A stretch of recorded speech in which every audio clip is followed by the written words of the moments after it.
नमस्कार, मैं हूं साहिल जोशी। दंगल में आपका स्वागत है। आज हम चर्चा करेंगे कि देश के नौनिहालों की तकदीर के साथ हो रहा खिलवाड़ कब तक चलेगा और इसका जिम्मेदार आखिरकार कौन है। क्योंकि देश की करीब 1 करोड़ की आबादी यानी करीब 22 लाख बच्चों के परिवार के लोग आज की एक खबर से सदमे में हैं। और खबर यह है कि 9 दिन पहले यानी 3 मई को जो देश के 552 शहरों में नीट की परीक्षा रद्द हुई थी, की गई थी, वो आज रद्द कर दी गई है। रद्द इसलिए की गई है क्योंकि इस परीक्षा का पर्चा लीक हो चुका है।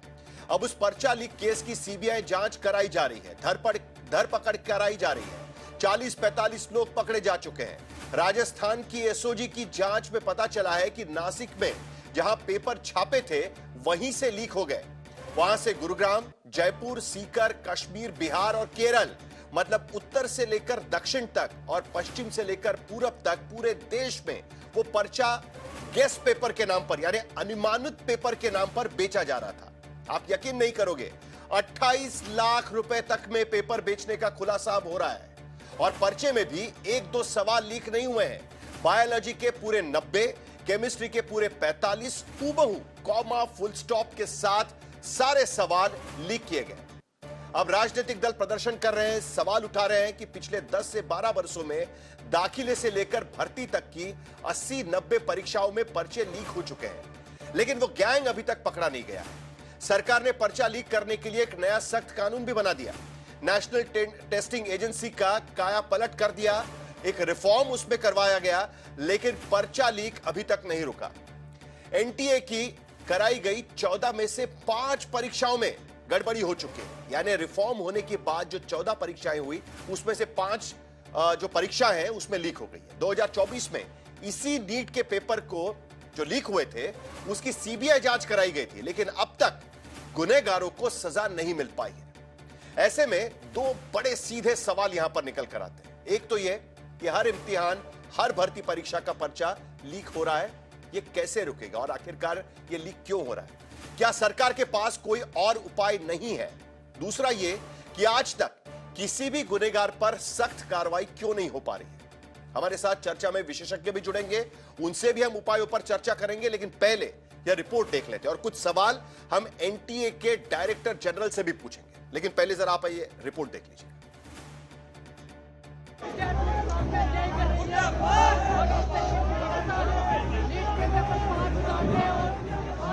आप जब एग्ज़ाम दो, आपको लगे कि हाँ मेरा क्लियर हो रहा है और फिर आपको पता चले कि पेपर लीक हो गया है, तो फिर मेंटल स्ट्रेस काफ़ी ज़्यादा होता है। जो हो रहा है वो सही नहीं हो रहा है। हम सब ने 2 साल पूरी मेहनत की है, हम लोग तो रीनीट डिजर्व नहीं करते। अब जैसे हमने पहले ही पढ़ा था वैसे तो लगता है कि नहीं कर पाएंगे और गवर्नमेंट कॉलेज नहीं मिल पाएगा शायद। जग के मेहनत करना फिर उसके बाद पेपर लीक करवा देना, तो ये कोई लॉजिक नहीं बन रहा है। 2 बरस की तपस्या, 200 मिनट का इम्तिहान, 22 लाख उम्मीदें, अनगिनत अरमान, सब के सब चकनाचूर कर दिए गए। हम 2 साल से तैयारी करते हैं और फिर मीन्स ऐसा कुछ होता है तो ऑफ कोर्स बच्चों का मेंटल ब्रेकडाउन हो जाता है। हमारी मेहनत पे बहुत पानी फिरा है और बहुत दुख भी लग रहा है कि इतना इजी पेपर होने के बाद भी एकदम लीक हो गया हमारा पेपर। हम लोग बहुत ज़्यादा मेहनत करके एग्ज़ाम देते हैं और फिर उसके बाद लीक होता है तो ऐसा लगता है कि हमारे पूरे हार्डवर्क पे पूरा पानी फिर गया है। कहाँ तो 3 मई को परीक्षा देकर बच्चे घर लौटे थे कि 7 मई को परीक्षा के पेपर लीक का भंडाफोड़ हुआ और 12 मई को परीक्षा रद्द कर दी गई। अब 22 लाख बच्चे इम्तिहान की अगली तारीख, जगह का इंतजार करेंगे। फिर वही तैयारी, फिर वही तनाव, फिर वही जद्दोजहद और फिर वही पेपर लीक का डर। क्योंकि मुट्ठी भर संगठित अपराधियों के गिरोह के सामने 140 करोड़ की ताकत वाली हुकूमत का इंतजामिया एक इम्तिहान तक को महफूज नहीं रख सकता। नीट का पेपर लीक हो गया। ये पेपर केवल राजस्थान में आउट नहीं हुआ है, पूरे देश में आउट हुआ है। तुरंत भारत सरकार के मानव संसाधन मंत्रालय ने यह फैसला लिया कि इसे रद्द किया जाए। पूरे देश में 15 दिन से नीट का पेपर आउट था। एजेंसियों को झांसा देने के लिए ये जो है 410 सवालों का या फिर कह लीजिए कि 80 पेज का एक पीडीएफ बनाया गया था ताकि कोई शक न कर पाए इसमें घुस। पूरा नेटवर्क का खुलासा हो सकता है। सारे नेटवर्क को नासिक के पुलिस अधिकारी को बता दिया गया है। भंडाफोड़ हुआ कि परीक्षा से 15 दिन पहले ही बायोलॉजी के सभी 90 और केमिस्ट्री के 45 के 45 सवाल 1000 रुपए से लेकर 28 लाख रुपए तक में गेस पेपर के नाम पर भंडारे के प्रसाद की तरह बंट रहे थे।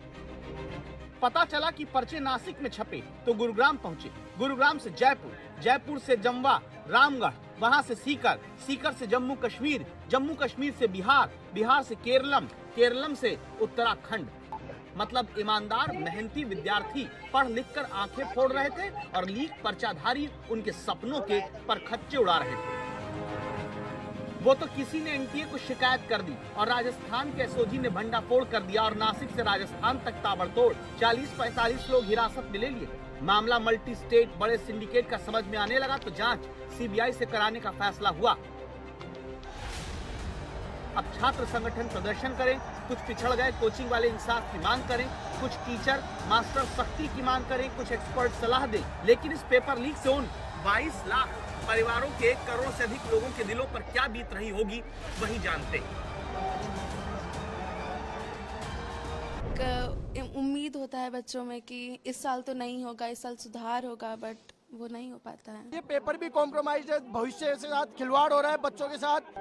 पूरे देश के विद्यार्थी जो हैं सड़कों पे हैं, वो मांग कर रहे हैं कि सरकार कहाँ है। इधर पर्चा लीक के बाद परीक्षा रद्द हुई, उधर सरकारी नाकामी को लेकर राजनीतिक सवालों की बौछार हो गई। सरकार ने मजबूरन इस पूरे एग्जाम को कैंसिल किया है। अगर सरकार व्यवस्था बनाती तो ये हालत देखने को नहीं मिलते। मिले हुए हैं ये लोग। It is a case of complete कल्यूजन। लाखों करोड़ों बच्चों के भविष्य के साथ खिलवाड़ किया जा रहा है। उन सब बच्चों के साथ मेरी संवेदनाएं हैं और मैं उन सब बच्चों को बोलना चाहता हूं कि सड़कों के ऊपर उतरना पड़ेगा। 2024 में पेपर आउट हुआ, 25 में हुआ और 26 में हो रहा है। 3 साल लगातार एनटीए से पेपर आउट हो रहे हैं। जब तक आप तय में नहीं जाएंगे तो ये आगे भी ऐसी स्थिति बनती जाएगी। इस चेन के बारे में कभी खुलासा नहीं हुआ, किसकी कॉन्स्पिरेसी है, वो कौन गिरोह चला रहा है कि सरकार के संरक्षण में इस तरीके की कुरीतियां जो हैं पल रही हैं। राहुल गांधी ने लिखा कि ये सिर्फ नाकामी नहीं, युवाओं के भविष्य के साथ अपराध है। प्रधानमंत्री का तथाकथित अमृतकाल देश के लिए विषकाल बन गया। विपक्ष गिनाता है कि 1-2 नहीं 89 पर्चे लीक हुए। मजाल है कि एक मामले में भी दोषियों को सजा मिल पाई। पर्चा लीक का आतंक कितना बढ़ गया था कि मोदी सरकार ने नया कानून तक बना दिया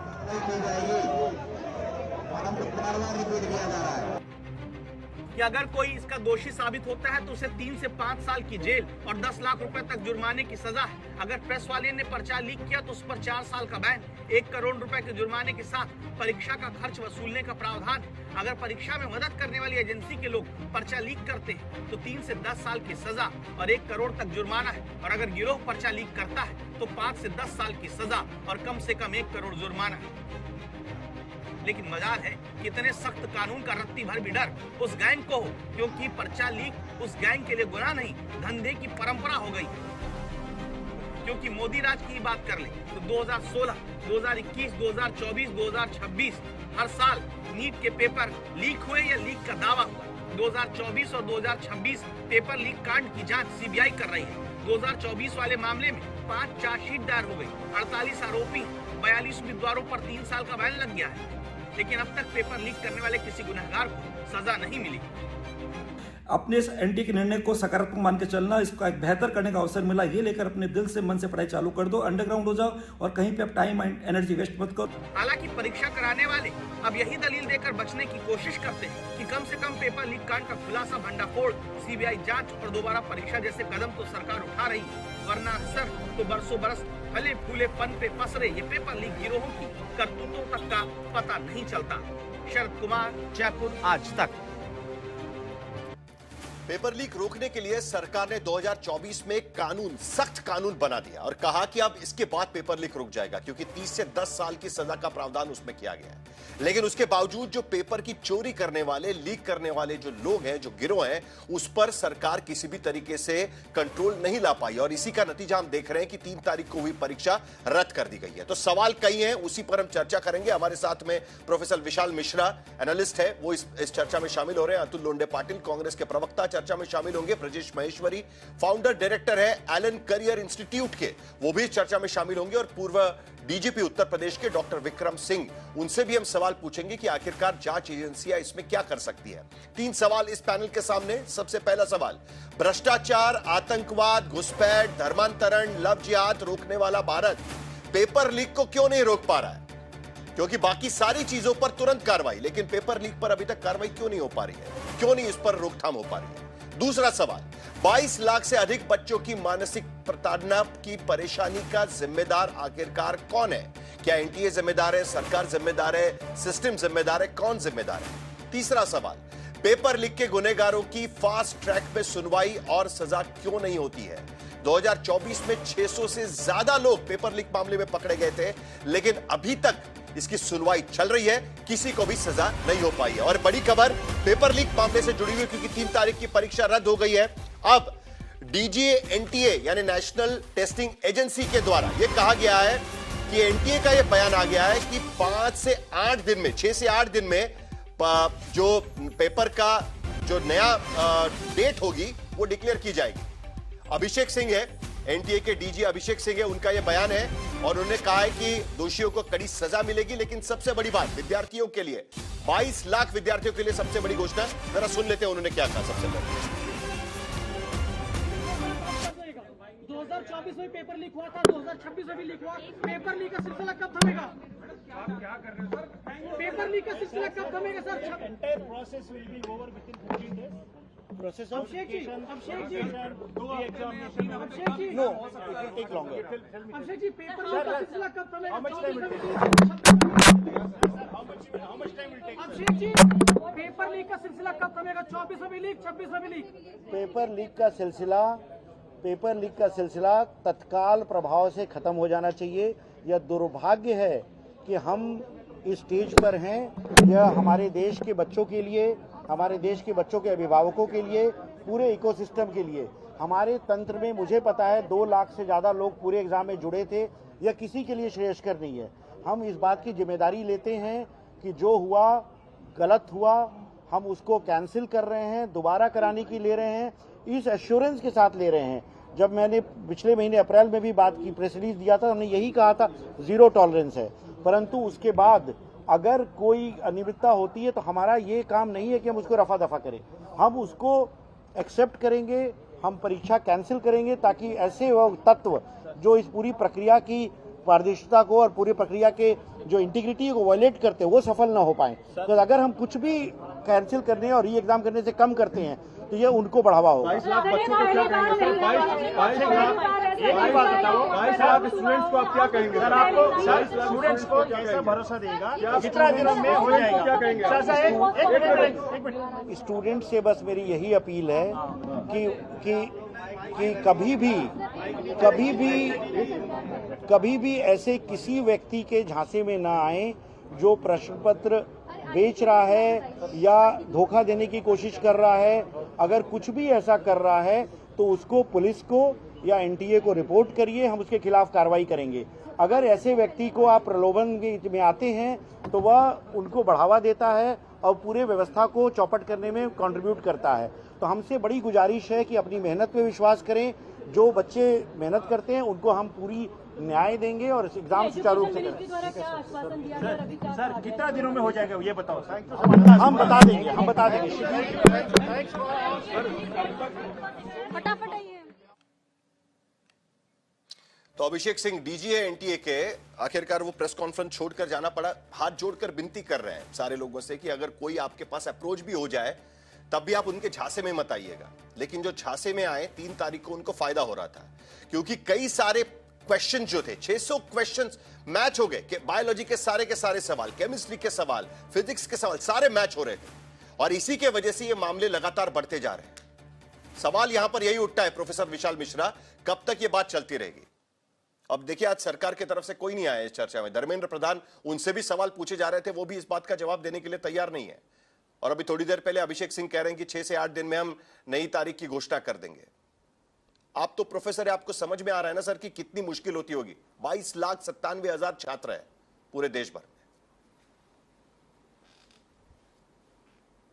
में। साहिल जी, निश्चित ही इस प्रकार का जो भी घटनाक्रम होता है वो बहुत ही पीड़ादायक होता है और वो पूरे सिस्टम पर सवाल खड़ा करता है। और ख़ास तौर पर वो जो बच्चे जो पूरी मेहनत से लगे होते हैं, ये उनके लिए भी एक प्रकार से निराशा का भाव पैदा करता है। तो पहली बात, थोड़ा सा मुझे समय दीजिएगा। पहले मैं उन सभी बच्चों से ये कहना चाहूँगा जो लोग भी परीक्षा में अपीयर हुए थे कि आप इसको ये समझ लीजिए कि ये आपके लिए मॉक टेस्ट था। अभी अपनी मनस्थिति को बिल्कुल मत निराशा में बदलिए, आपको एक अवसर और मिल रहा है। जो भी समय मिल रहा है अपने मॉक टेस्ट, अपने प्रीवियस ईयर क्वेश्चंस को लगाकर आप एग्जाम में बैठिए। पहली बात तो ये मेरी बच्चों के लिए सलाह है। दूसरी बात, ये वास्तव में साहिल जी बहुत विचारणीय प्रश्न है कि इसके पीछे है कौन। इस सरकार को जो भी मास्टर माइंड है, क्योंकि ये किसी आम आदमी का नहीं हो सकता, उस मास्टर माइंड को पकड़ना होगा, तब ये चीज़ों को सामने जो है इसका सोल्यूशन निकल पाएगा। मैं तो कहूँगा कि ठीक है, 7 तारीख को मैंने एनटीए का देखा कि उन्होंने शाम को उनको सूचना मिली कि कुछ माल प्रैक्टिसेस हैं। 8 तारीख की मॉर्निंग में उन्होंने लॉ एजेंसीज को अप्रोच किया, फाइनल डिसीजन हुआ, सरकार ने भी इसको सीबीआई को सौंप दिया, परीक्षा कैंसिल हुई कि ताकि इंटीग्रिटी और ट्रांसपेरेंसी पर कोई सवाल ना उठे। ये बात तो ठीक है, इसमें कोई दो राय नहीं है। लेकिन सवाल ये उठता है कि आखिर जब जीपीएस लगा था, जो जिन व्हीकल्स में पेपर जा रहा था, जो सीसीटीवी लगे थे वो एआई असिस्टेड थे, 5G जैमर्स लगे थे, ऐसी सुरक्षा को कौन है जो भेज सकता है? सवाल ये उठता है साहिल जी, इसकी तकनीकी पहलुओं पर जाइए। नहीं, सवाल ये भी उठता है। तो मेरा ये कहना है, विशाल मिश्रा जी, सवाल ये भी उठता है। 3 तारीख को परीक्षा होती है, पेपर लीक जो हो रहा है उसकी शिकायतें 1 महीना पहले से आ रही थी। 1 महीना पहले से पूरे देश भर में अलग अलग जगह से यह कहा जा रहा था कि भाई ये एक पेपर आया है और कहा जा रहा है कि अनुमानित पेपर है। 1 महीने से शिकायत आ रही थी। आज तक के पास भी ये पेपर आया था, हमने उस खबर को दिखाया था। हाँ और उसके बाद आज 12 तारीख को आखिरकार जाकर सरकार कहती है कि नहीं हम उसको रद्द कर रहे हैं, एनटीए कह रही है कि हम उसको रद्द कर रहे हैं। ये कहां का न्याय है? कौन कर रहा है इसे, ज्यादा कैसे हो रहा है, ये भी तो सवाल उठता है ना यहाँ पर। चीजें मार्केट, हाँ नहीं, ये बात सही है कि जब ये चीजें न्यूज में आई उसी टाइम पर एक्शन लेना चाहिए था। लेकिन हो सकता है इस बात का इंतजार हो रहा हो कि असली पेपर को देख लिया जाए। एक संभावना बनती है ना कि हो सकता है एक जो है पेपर को देख लिया जाए। सवाल ये उठता है कि जब इतना बड़ा सेंट्रलाइज्ड एग्जाम है तो क्यों ना सेंट्रलाइज्ड जो है प्रिंटिंग हो। अभी आप न्यूज में चला रहे थे कि वहां से निकला वहां गया, इसका मतलब कि जहां पेपर छपा या उसके आसपास की कोई ऐसी एक्टिविटी हुई, ये तो कहिए थैंक्स टू दिस गवर्नमेंट कि जो बच्चों के कैरियर से तनिक भी खिलवाड़ नहीं कर रही, ट्रांसपेरेंसी को बनाए रखने के लिए, एक फेयर सिक्योर क्रेडिबिलिटी बनाए रखने कम से कम आज कोई बीच बचाव नहीं होगा। हो गया कि यहाँ चलो एग्जाम कैंसिल किया जाता है। आज कम से कम कोई बीच बचाव नहीं होगा। अतुल लोंढे पाटिल यहाँ पर प्रोफेसर मिश्रा कह रहे हैं थैंक्स टू गवर्नमेंट कम से कम लोग पकड़े जा रहे हैं। साहिल जी, थैंक्स टू गवर्नमेंट कम से कम लोग पकड़े जा रहे हैं। अतुल लोंढे पाटिल, हाँ नहीं, थैंक्स टू गवर्नमेंट तो है। अदा करिए सरकार का। 19 राज्यों में 65 पेपर लीक हुए हैं, थैंक्स टू दिस गवर्नमेंट। इतना AI system, 5G, GPS, satellite सब लगाने के बाद पेपर लीक हुए, थैंक्स टू दिस गवर्नमेंट कि लोग पकड़े गए, है ना।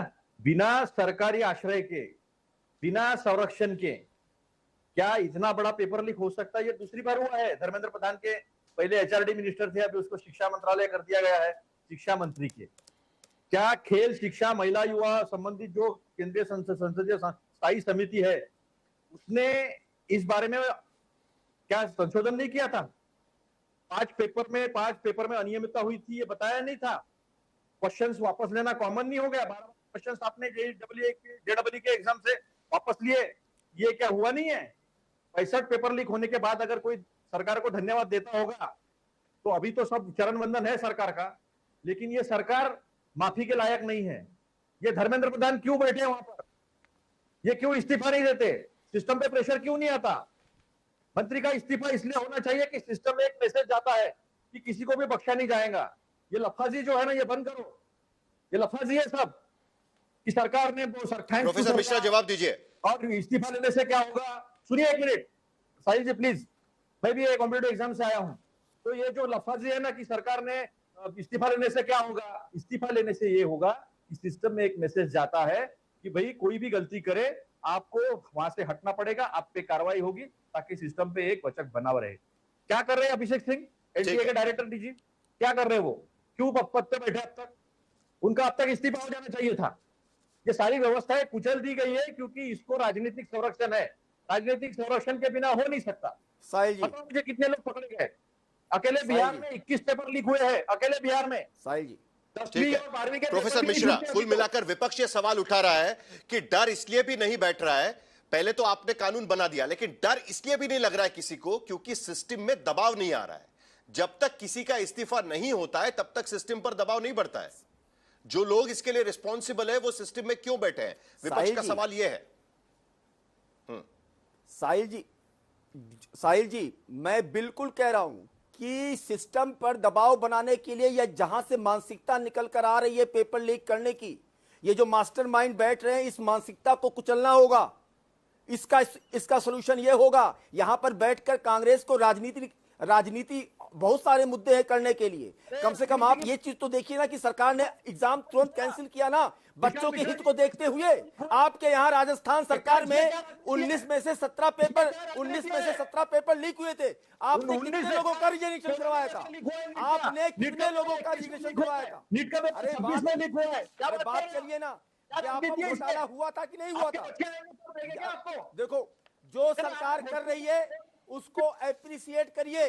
सरकार ने बच्चों के कैरियर से खिलवाड़ ना होने पाए, इसके लिए एग्जाम कैंसिल किया, सीबीआई को इंक्वायरी सौंपा, लोग पकड़े जा रहे हैं और इसका मास्टरमाइंड भी पकड़ा जाएगा। लेकिन ये कह देना इस्तीफा, राजनीतिकरण करना। आपके यहाँ राजस्थान में 19 एग्जाम में से 17 एग्जाम के पेपर लीक हुए थे, आपके यहाँ किसने इस्तीफा दिया था? हर बात पे राजनीति करनी होती है आपको। ये तो नहीं कहेंगे आप, ये तो नहीं कहेंगे कि इसका बैठकर सॉल्यूशन निकाला जाए, इस मानसिकता को कुचला जाए। राजनीति करने चले आते हैं। अरे बच्चों के कैरियर का सवाल है ये। ठीक है, ठीक है अतुल लोंढे पाटिल, एक मिनट। प्रोफेसर मिश्रा, चलिए राजनीति दूर रखते हैं, राजनीति दूर रखते हैं, राजनीतिक सवाल दूर रखते हैं। मेरा सवाल सिंपल है प्रोफेसर मिश्रा। एक मिनट अतुल लोंढे पाटिल, एक मिनट। नहीं, एक सेकंड अतुल लोंढे पाटिल, मेरा सवाल सिंपल है। विशाल मिश्रा जी, मेरा सवाल सिंपल है। देखिए 15 जून 2024 को पार्लियामेंट की स्टैंडिंग कमेटी ने एक रिपोर्ट रखी थी, जो रिपोर्ट सरकार ने एक्सेप्ट की हुई है। उस रिपोर्ट पे क्या कहा गया था कि जेईई मेंस की एग्जाम जो होती है उसमें 12 सवालों को बदलना पड़ा। यही एनटीए वो सवाल बना रही थी, यही एनटीए वहां पर ये परीक्षा ले रही थी। दूसरा, उस रिपोर्ट पे क्या कहा गया, CUET जो सरकार ने शुरू की गई परीक्षा, एंट्रेंस टेस्ट है, वो टेस्ट कभी भी, ये रिपोर्ट है मेरे साथ, वो जो टेस्ट है वो कभी भी उसका आयोजन और परिणाम, कोई समय सीमा नहीं होती उसकी, कभी भी आयोजन होता है, कभी भी परिणाम निकलता है, क्योंकि आगे का पूरा जो कैलेंडर है उससे डिस्टर्ब हो जाता है। और सबसे बड़ी बात, उस रिपोर्ट में यह भी कहा गया था कि एनटीए की वार्षिक रिपोर्ट, जो एनुअल रिपोर्ट होती है ना, वो एनुअल रिपोर्ट भी सबमिट नहीं करती। आप बताइए मुझे कि एनटीए का क्या करना चाहिए? सरकार ने इस बात को माना कि एनटीए में सुधार की जरूरत है, लेकिन उसके बावजूद 2 साल हो गए। आज एक बार फिर हम बात कर रहे हैं कि एक पेपर लीक हो गया 3 तारीख को, और 12 तारीख को हम उस परीक्षा को रद्द कर रहे हैं। 6 से 8 दिन में नया पेपर हम जारी करेंगे या तारीख जारी करेंगे। अब प्रोफेसर मिश्रा, अब आप मुझे जेन्युइनली बताइएगा, यह रिपोर्ट होने के बावजूद भी उस पर कार्रवाई क्यों नहीं की गई? सिर्फ लीक का मामला नहीं है। साहिल जी, मैं बिल्कुल ये बात स्वीकार करता हूं कि कहीं पर किसी भी प्रकार की जो भी कमी है उसे तत्काल प्रभाव से दूर करने की आवश्यकता है। लेकिन यहां पर मैं ये सवाल, जो विपक्ष उसका राजनीतिकरण कर रहा है, मैं कह रहा हूं इसका बैठकर अगर कहीं कोई कमी है, कहीं कोई कमी ना होती साहिल जी, तो पेपर लीक कैसे होता? ये बात तो फैक्ट है कि पेपर लीक हुआ, सीबीआई को, एजेंसी को सौंपा गया। लेकिन ये बात भी तो देखनी पड़ेगी कि सरकार कितनी संवेदनशील है। मैं तो ये कह रहा हूं कि हर बात का राजनीतिकरण करने की जरूरत नहीं है। कमियां होंगी उस पर सवाल करिए, बट हर चीज का पॉलिटिसाइजेशन मत करिए। एक बात, दूसरी बात साहिल जी, ये भी तो देखना कैसे होगा, अतुल लोंढे पाटिल पॉलिटिसाइजेशन कैसे कर रहे हैं आप? अतुल लोंढे पाटिल जवाब दीजिएगा। लगभग 240 एग्जाम कराए हैं, ये विद्यार्थियों के भविष्य से जुड़ा हुआ मामला है। एग्जाम दिया है साहिल, अभी सुनो अभी भविष्य से जुड़ा हुआ मामला सवाल है। जो बच्चे आपको सुन रहे होंगे, नहीं एक सेकंड प्लीज, 2014 जुलाई एक सेकंड आर्मी परीक्षा साहिल जी प्लीज, साहिल जी एक सेकंड, अभी सुनो प्रोफेसर मिश्रा, उनको जवाब देने दीजिए ना, नहीं क्योंकि जब प्लीज सुन लीजिए। चलिए एक मिनट, जरा सबको रोकना पड़ेगा मुझे, क्योंकि अभी ना जिनको सवाल पूछने वही हमारे साथ जुड़ चुके हैं। जरा सबको शांत कर दीजिएगा, क्योंकि डीजी है अभिषेक सिंह, थोड़ी देर पहले प्रेस कॉन्फ्रेंस कर रहे थे एनटीए के, वो हमारे साथ जुड़ रहे हैं। अभिषेक सिंह जी, सबसे पहले आप बच्चों को क्या कहेंगे? 12,97,000 छात्र हैं, उनका 3 तारीख को परीक्षा हुई थी और एंजाइटी होती है परीक्षा की, कैंसिल कर दी गई है, क्या कहेंगे उनके लिए? हम उन सभी 22,69,000 बच्चों से यह कहना चाहेंगे कि यह दुर्भाग्य है, यह बड़ा अनफॉर्चुनेट है कि हमें इस निर्णय पे लेना पड़ा कि जो परीक्षा 3 तारीख को सुचारू रूप से कंडक्ट की गई थी उसे हमें कैंसिल करना पड़ा, उसे हमें री एग्जाम करना पड़ा। हमें उन सब की भावनाओं से, उन सब के गुस्से से, उन सब के एंगर से को समझ सकता हूं। मैं खुद एक पिता रहा हूं, मेरे बच्चे इस प्रक्रिया से गुजर चुके हैं, तो इस तरह की सिचुएशन किसी भी तरीके से अनुमन्य नहीं है। पर साथ में यह भी कहना चाहूँगा कि परीक्षा की इंटीग्रिटी को जो क्रिमिनल्स, जो स्कैमस्टर्स, जो फ्रॉडस्टर्स वायलेट करने की कोशिश करते हैं, हम उनको भी कामयाब होने नहीं दे सकते। हमें उन्हें सजा देनी जरूरी है, हमें उन्हें पनिश करना जरूरी है, ताकि जो बच्चे अपनी मेहनत से, अपने परिश्रम से इस परीक्षा की तैयारी करते हैं, इस परीक्षा में अपीयर होते हैं। ये तो बात की बात हो गई ना अभिषेक जी, लेकिन क्या इस बात की जांच होगी कि इस तरीके का पेपर लीक होता क्यों? और अब सिर्फ पेपर लीक का मामला नहीं है, ये सिस्टमैटिक फेल्योर हम मानकर चले, क्योंकि 2024 में सरकार इस बात को मानने के लिए तैयार नहीं थी कि ये सिस्टमैटिक फेल्योर है। क्या हम ये मानकर चले चूंकि परीक्षा रद्द हुई है, क्या हम ये मानकर चले कि ये सिस्टमैटिक फेल्योर है? हमने ये कमिटमेंट दिया था सभी बच्चों को, सभी अभिभावकों को, सभी स्टेक होल्डर्स को कि हम 0 एरर परीक्षा कराएंगे विद 0 टॉलरेंस। तो उस क्रम में अगर जरा सा भी कमी होती है और जरा सा भी अनियमितता होती है तो हम उसके लिए उसकी जिम्मेदारी को समझते हैं, और उसी क्रम में हमने सीबीआई को इंक्वायरी दी है कि जो कोई भी इसमें इन्वॉल्व हो, जो कोई भी इस परीक्षा को डिस्टर्ब करने के लिए, इस परीक्षा की इंटीग्रिटी को वायलेट करने में इन्वॉल्व है, उसके खिलाफ हम कड़ी कार्रवाई लेंगे। सीबीआई की इंक्वायरी करा करके उन्हें जेल भेजा जाएगा, उनको ऐसी सजा दी जाएगी कि दोबारा कोई जरूरत न करे बच्चों के भविष्य के साथ खिलवाड़ करने के लिए। अभिषेक जी, फिलहाल आपके पास क्या जानकारी है इस पूरे मामले की? कहां से लीक हुआ है, कौन जिम्मेदार है, क्या यह गिरोह है या कोई और मामला है, या एक हाथ कोई हुआ मामला आप कह सकते हैं? 3 तारीख का मामला सामने आया, इसके लिए रद्द हुआ, लेकिन ये पेपर पिछले 1-1.5 महीने से गेस्ट पेपर के नाम पर घूम रहा था सब जगह पर। देखिए, इसकी जानकारी हमें 7 तारीख को मिली, जैसा हमने बताया। 3 तारीख के पहले इस तरह की बहुत सारी सूचनाएं आई थी, हमने हर वैसी सूचना को वेरीफाई किया था, एक्शन लिया था, 120 टेलीग्राम के चैनल ब्लॉक किए थे, और ये जानकारी परीक्षा 3 तारीख को सुचारू रूप से कंडक्ट होने के उपरांत आई है। 3 तारीख को जब परीक्षा खत्म हुई तो किसी ने इसकी रिपोर्ट नहीं दी थी, और हमारा ये उद्देश्य था कि हम परीक्षा के उपरांत भी कोई कंप्लेन आएगी उसको भी वेरीफाई करेंगे। तो जब हमें 7 तारीख को यह मैसेज मिला एक विसल ब्लोअर के द्वारा, तो हमने उसकी तत्काल जांच कराई, और इस हद पे जांच कराई 2 मुद्दों पे कि क्या उस पीडीएफ में कोई भी प्रश्न हमारे प्रश्न पत्र से मैच कर रहा है, नंबर 1, और नंबर 2, क्या अभिषेक जी बहुत लेट जानकारी मिल पाई आपको, जिसका मैंने जिक्र किया, क्योंकि मीडिया में ये खबरें आना शुरू हो गया था, और जैसे मैंने कहा कि 1-1.5 महीने पहले से गेस्ट पेपर के नाम पर, अनुमानित पेपर के नाम पर ये पेपर घूम रहा था बाहर। कहीं ना कहीं ये जानकारी भी तो लेट मिली है। झारखंड का इस पेपर की पहली जानकारी, तब ये कहा गया था ये तो लोकलाइज्ड मामला है, लेकिन आज तो हम पूरा नेशन वाइड नेटवर्क देख रहे हैं ना, केरल से लेकर नासिक से लेकर गुरुग्राम से लेकर सीकर तक पूरा नेटवर्क हम यहां पर देख रहे हैं। सीबीआई इंक्वायरी में क्लियर हो जाएगा ये कब से चल रहा था, क्यों चल रहा था, परंतु हमारे पास इस पीडीएफ की घूमने की जानकारी और किसी भी चैनल पे इस पीडीएफ के घूमने की जानकारी 7 तारीख हमने रिपोर्ट दिया है एजेंसीज को, और उसके बाद इसकी जांच हुई है, उसके बाद आई है जो रिपोर्ट्स आई थी 8-9 तारीख को। तो अगर सीबीआई की इंक्वायरी से सिद्ध होता है तो क्लियर हो जाएगा कि कौन शुरू किया था, कहां से शुरू किया था। एनटीए इसकी जिम्मेदारी लेता है, और इसलिए एनटीए ने जो दोबारा परीक्षा होगी उसके लिए कोई शुल्क नहीं चार्ज करने का निर्णय लिया है। जो पिछली परीक्षा हुई थी उसके भी जो फीस है उसको रिफंड करने का निर्णय लिया है। लेकिन अभिषेक जी, नीट को लेकर ही इतना विवाद हमेशा क्यों होता है? नीट को लेकर ही इतने सारे सवाल क्यों उठते हैं बार बार? 2024 में भी ये मामला उठा था। थोड़ी देर पहले मैंने सोशल मीडिया पर एक ट्वीट देख रहा था, 14 में से 5 परीक्षाएं लीक हो चुकी है। 14 परीक्षाएं कंडक्ट की गई, 5 परीक्षाएं लीक हो चुकी है अब तक। और आपके वेबसाइट पर मैंने देखा कि आपका घोषवाक्य बड़ा इंटरेस्टिंग है कि एफिशिएंट, ट्रांसपेरेंट और इंटरनेशनल स्टैंडर्ड से आप परीक्षाएं कराएंगे, लेकिन उसके बावजूद रिपोर्ट क्या दिखाता है? 14 में से 5 परीक्षाएं लीक हो जाती है, पेपर लीक हो जाता है उसमें। जेई के एंट्रेंस टेस्ट में 12 क्वेश्चन जो है वो बदलने पड़ते हैं। स्टैंडिंग कमेटी रिपोर्ट देती है कि वार्षिक रिपोर्ट नीट का नहीं, जो नेशनल टेस्टिंग एजेंसी है उसका नहीं मिल पाता है। कहीं ना कहीं सिस्टमैटिक फेलियर तो है ना एनटीए के भीतर, उस पर भी कहीं ना कहीं ध्यान देना होगा अभिषेक जी। बिल्कुल, जहां भी बच्चों का भरोसा हो सके इस पर। देखिए, जहां भी फेलियर है, जहां भी कमियां हैं, उसको ठीक करने के लिए हम वचनबद्ध हैं। किसी भी तरह से कोई भी जिम्मेदारी से नहीं बचने की कोशिश कर रहा है। एनटीए ने कमिटमेंट लिया था कि हम बिना एरर के करेंगे, वो विश्वास वो तोड़ा गया किसी के द्वारा। किसने तोड़ा वो सीबीआई बताएगी, परंतु हम उसको एक्सेप्ट नहीं कर सकते, इसलिए हमने ये डिसीजन लिया कि हम एग्जाम दोबारा कराएंगे।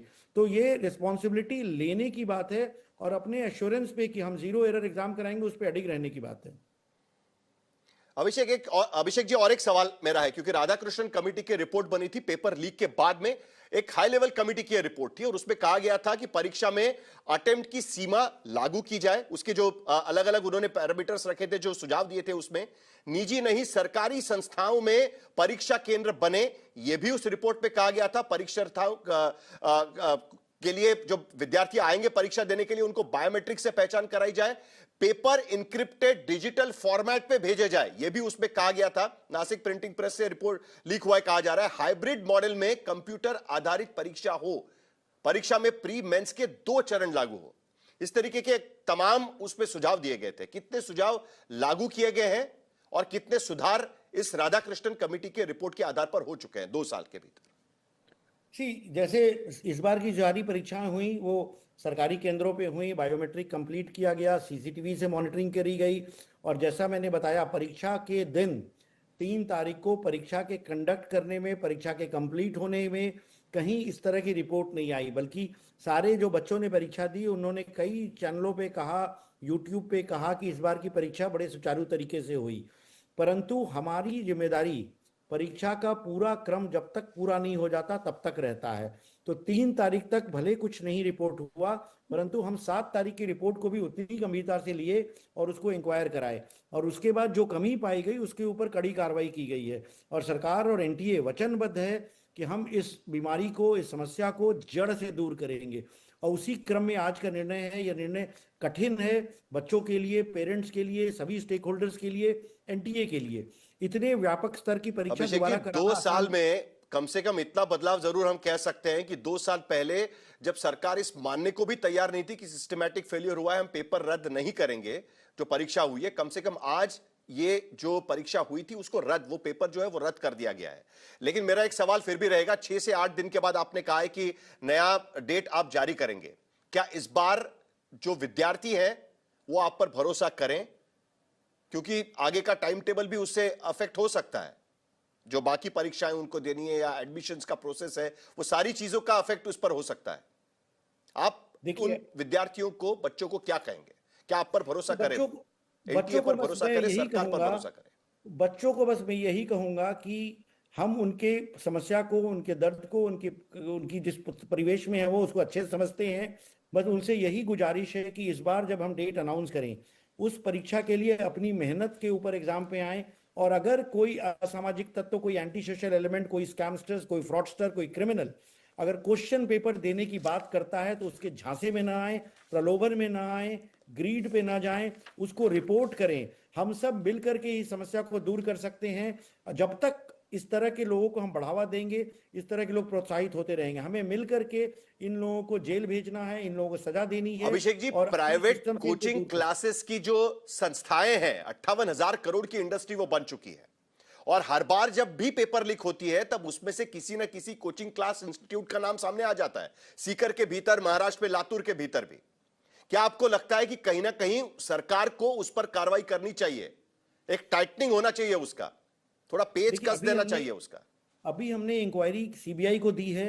मैं प्रीजज नहीं करना चाहता हूं कौन इसमें दोषी है, कौन इसमें दोषी नहीं है। सीबीआई की रिपोर्ट के हिसाब से हम इसके मामले के ऊपर पूरी कार्रवाई करेंगे, और सीबीआई की जो भी रिकमेंडेशन होगी, जो भी दोषी होगा उसको जेल भेजने के लिए हम सब मिलकर काम करेंगे। और इस किसी भी अभिभावक को, किसी भी बच्चे को कोई और भी जानकारी है तो उसे हमें कृपया हमारे तक पहुंचाइए, पुलिस तक पहुंचाइए। हम लोग सब वचनबद्ध हैं, कटिबद्ध हैं कि ऐसे एंटी सोशल एलिमेंट्स को सजा दिला पाएं। अभिषेक जी, इसी उम्मीद के साथ मैं आपको धन्यवाद दूंगा कि अगली परीक्षा जो होंगी ना, कम से कम वहां पर इस तरीके की कोई शिकायत ना आए और कम से कम टाइम टेबल फॉलो हो, CUET का टाइम टेबल हो या JEE मेंस का टाइम टेबल हो, उसमें आने वाले सवाल हो वो बाद में बदल लेना पड़े, क्योंकि हर वक्त हर विद्यार्थी परीक्षा के लिए जो जाता है परीक्षा केंद्र पर, वो एक अलग माहौल में होता है, अलग मानसिक स्थिति में होता है और दोबारा उसमें उसको जाना पड़े तो बहुत मुश्किलों का सामना करना पड़ता है। इसी उम्मीद के साथ अभिषेक जी, शुक्रिया आपका, बहुत बहुत शुक्रिया। मैं आपकी बात से पूरी तरह सहमत हूं।